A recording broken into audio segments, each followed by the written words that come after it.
चुका हूँ आज की नई वीडियो में। आज मैं आपको बताने वाला हूँ कि फ्री फायर के अंदर कैसे फ्री में डायमंड ले सकते हैं।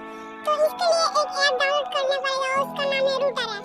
तो आप रूटर ऐप को डाउनलोड करें, मेरे लिंक ये डिस्क्रिप्शन में आ जाएगा। रूटर ऐप को ओपन करने के बाद भाई रूटर ऐप को साइन अप करने से नंबर देख के साइन अप करना है।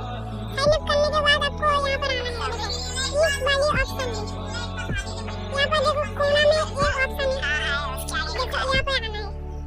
देख सकते हैं यहाँ पर आने के बाद यहाँ बहुत सारी टास्क है जिसको कंप्लीट करके आप फ्री में डायमंड ले सकते हो।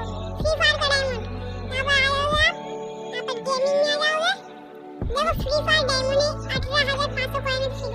एक कॉइन कमाने आप इजी कमा सकते हैं। यहाँ पर देख सकते हो मैंने कितना पेटीएम कैश जीता है, देख सकते हो। मैं दिखाता हूँ हमने पेटीएम में जाके, कहाँ पर है मेरा पेटीएम, यहाँ पर पेटीएम में देख सकते हो। वॉलेट में जाके मैं दिखा रहा हूँ आपको, यहाँ पर ये देखो हिस्ट्री, देखो रूटर ऐसे कितने सारे cashback receive from router 1151 gift for 1